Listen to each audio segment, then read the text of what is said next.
Hi Leo, welcome to my channel. My name is Stephanie. This is Luna Phoenix Tarot, and today I am doing your July 2020 general reading. This is going to be for Leo, Sun, Moon, Rising, and Venus. We're coming into Leo season, and the energy is different for you guys. It's not the normal, hey, I'm here for the party type Leo energy. So anyway, if you're new to my channel, welcome. Don't forget to subscribe, like the video, leave a comment. If you're a returning subscriber, welcome back and thank you. I'm going to go ahead and get into it. I am trying a new setup too. I hope you guys like this one better. If you're like me, I don't even really watch the screen. I kind of just listen. But anyway, so I pulled a general energy and I got new life, which is really what I'm feeling for Leos right now. I feel like a lot of you have been kind of in this dark night of the soul energy. I feel like a lot of you have really been through it in the last few months. And it's kind of like now you're starting to see the other side of it. But you're still struggling with figuring everything out, like figuring out what your next move is going to be. So with that being said, we had the Sun come out, Judgment, Strength, which is your card. I love when, you know, a sign shows up for their own reading. It just kind of is a confirmation for me. And then we have the Seven of Swords, the Knight of Wands, and then the Star and Page of Swords came out together. So with these two in particular stood out to me because it's someone who's seeking knowledge. It's very Sagittarian to me. It's somebody who is looking into the deeper meaning of things, somebody who is maybe going inward and looking at themselves, but also looking at the world around them and the people around them, kind of looking at the people that you attract and why you attract them, what resonates in that other person that you seem to be drawn to. A lot of you have been struggling with figuring out your purpose, what you're meant to do in this life. A lot of you have been struggling financially and looking for different career paths, I'm getting. Some of you have lost your job, whether it's due to COVID. And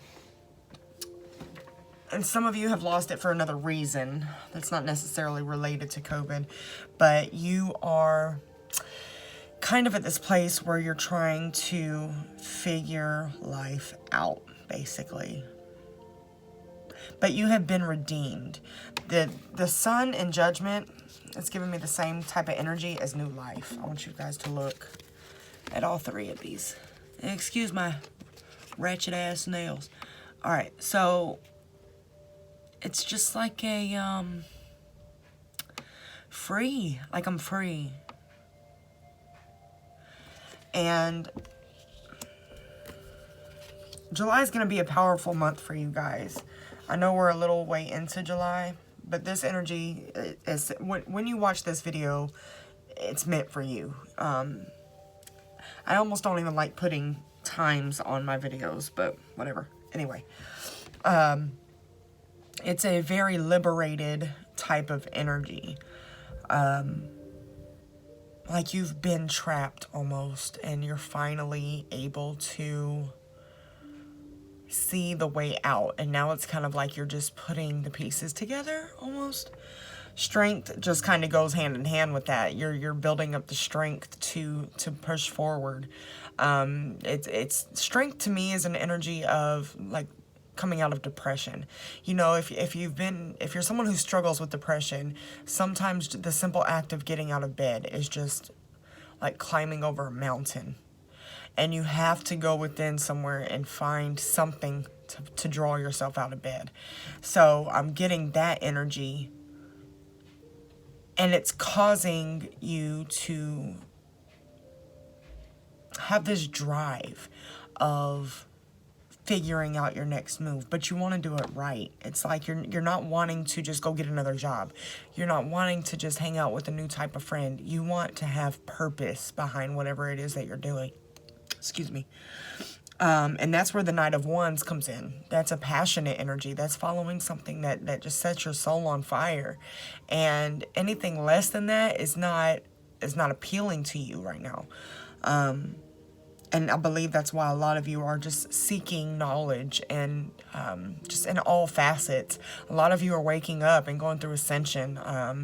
A lot of you are just really facing yourself, which is beautiful. It's very, very painful, but it's so empowering to recognize these parts of yourself that you may hide from, and how you can use those to catapult you into a different level of life.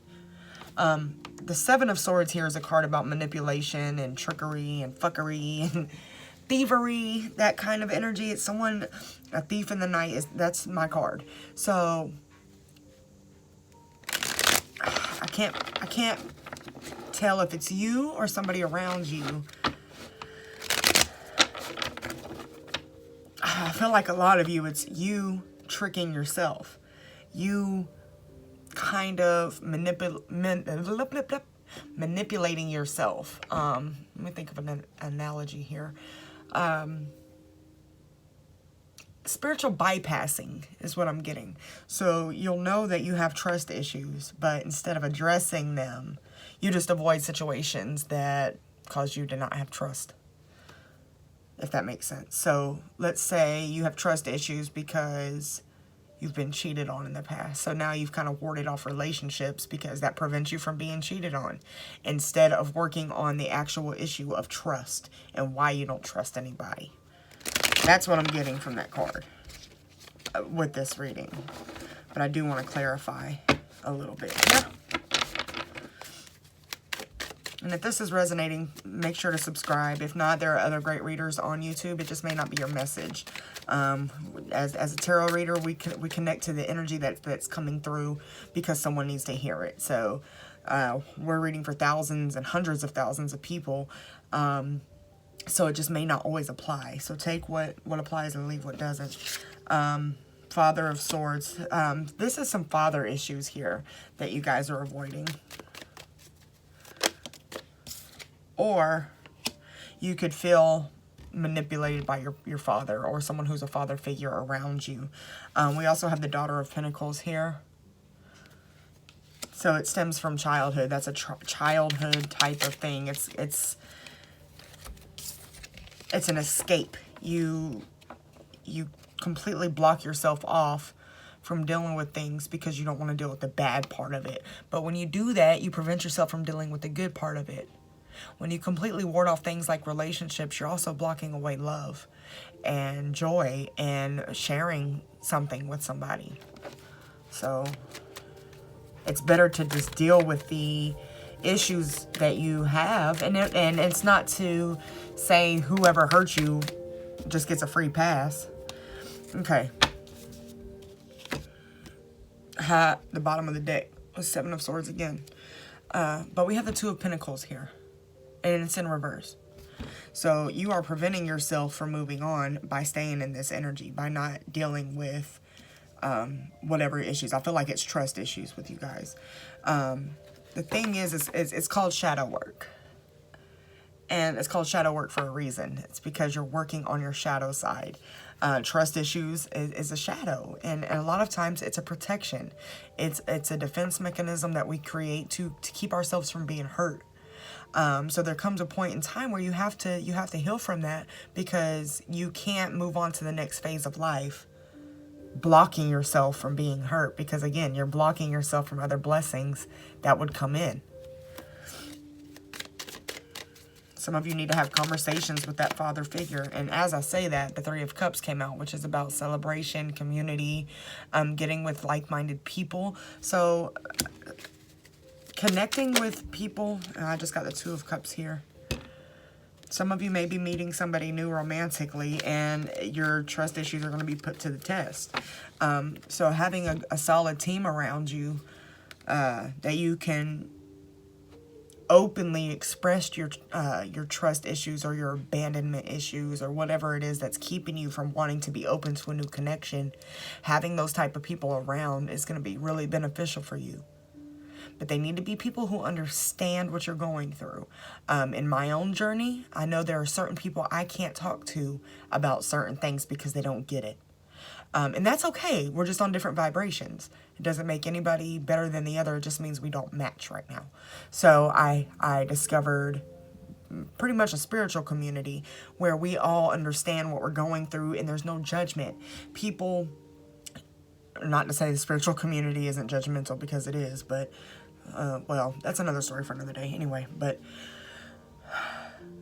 you find like-minded people who understand ascension. They understand childhood trauma. They understand awakening. They understand shadow work. So you're able to get the tools that you need to heal those things so that you can move into these connections healthier. Uh-oh.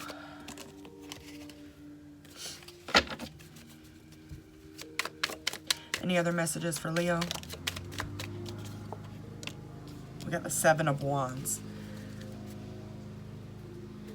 I get different messages with this card, particularly in this deck.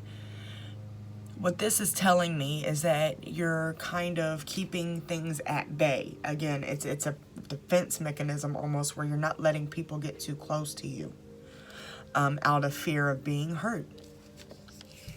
I feel abandonment slightly, but most of it is trust, which when you break it down, trust can go into abandonment. But a lot of you have deep-rooted trust issues, and it stems from your father or a father figure in your life that you need to address in order to be able to move on into healthy romantic relationships, work relationships, or friendships. I want to pull some advice cards.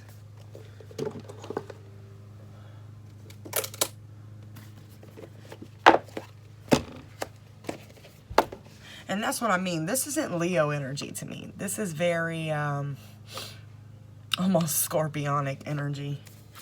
Very, you know, recluse, but it's weird because you're also going through this amazing redemption period where you're feeling like you've beat the monster. So I think it's more of a reminder, and that you're not really in this energy, but it's a reminder not to let yourself fall back into it, because you're attracting things that you should be attracting. You're attracting things that you have been trying to manifest, and you don't want to be your own worst enemy and, you know, push them away. Any advice for Leos for July 2020? What advice do we have for Leos July 2020? Meditate and contemplate.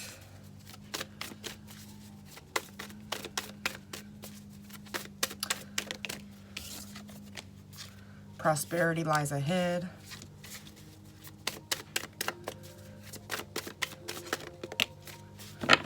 And a win-win outcome is forecast. All right. Financially, you guys are straight. Financially, you guys are coming into abundance. You're going to be doing what you want to do. And it's almost like you lose your attachment to money, so it flows more naturally. Naturally.